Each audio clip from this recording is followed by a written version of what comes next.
जो वैक्यूल है वो भी गोल्गी कॉम्प्लेक्स की पैकेजिंग के थ्रू ही बना है। एनसीईआरटी में 3 टाइप के वैक्यूल दे रखे हैं, central vacuole, food vacuole and contractile vacuole. जो वैक्यूल्स हैं वो भी सिंगल मेम्ब्रेन बाउंड स्ट्रक्चर है।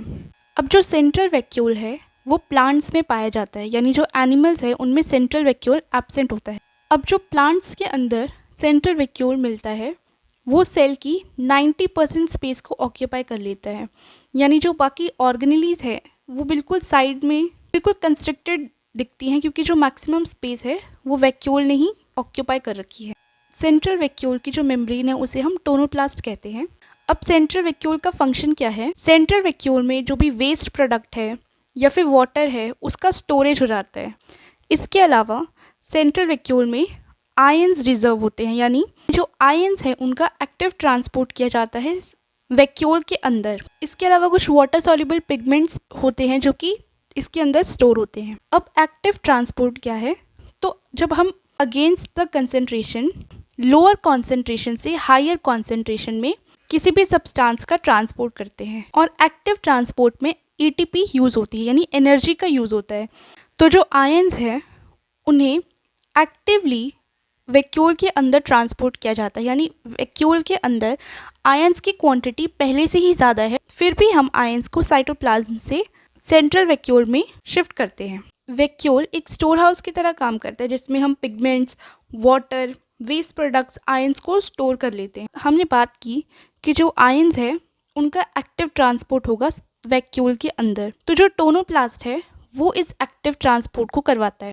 नेक्स्ट हम बात करेंगे कॉन्ट्रैक्टाइल वैक्यूल के बारे में।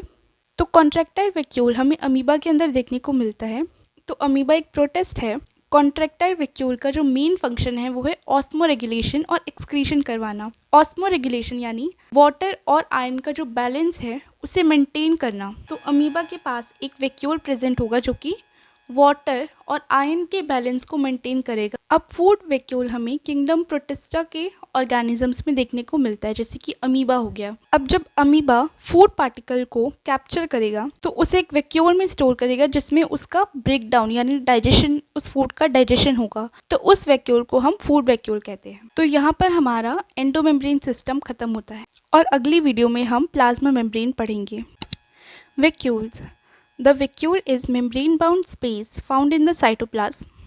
It contains water, sap, excretory products and other materials not useful for the cell. The vacuole is bound by the single membrane called tonoplast. In plant cells, the vacuoles can occupy up to 90% of the volume of the cell. In plants, tonoplast facilitates the transport of a number of ions and other materials against concentration gradient into vacuole. Hence, their concentration is significantly higher in the vacuole than in cytoplasm. In amoeba, the contractile vacuole is important for osmoregulation and excretion. In many cells, as in protists, food vacuoles are formed by engulfing the food particles. जो vacuole है membrane bound space है जो कि cytoplasm में present है। इसके अंदर क्या क्या substances present है? water, sap, excretory products and other materials जैसे कि वाटर सॉल्युबल पिगमेंट्स जो कि सेल के लिए यूजफुल नहीं होते वो, तो उन प्रोडक्ट्स को सेल वैक्यूल के अंदर स्टोर कर देता है। वैक्यूल के बाहर एक सिंगल मेम्ब्रेन प्रेजेंट होती है जिसे हम टोनोप्लास्ट कहते हैं।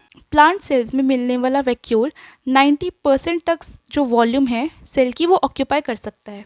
प्लांट्स में जो वैक्यूल की टोनोप्लास्ट मेम्ब्रेन है वो आयंस और दूसरे मटीरियल्स का ट्रांसपोर्ट करवाती है in vacuole against the concentration gradient, यानी लोअर कंसंट्रेशन से हायर कंसंट्रेशन ट्रांसपोर्ट करवाएगी। इसके अलावा जो कॉन्ट्रैक्टाइल वैक्यूल है वो अमीबा में देखने को मिलता है जो कि ऑस्मो रेगुलेशन का काम करवाता है। तो ऑस्मो रेगुलेशन क्या है?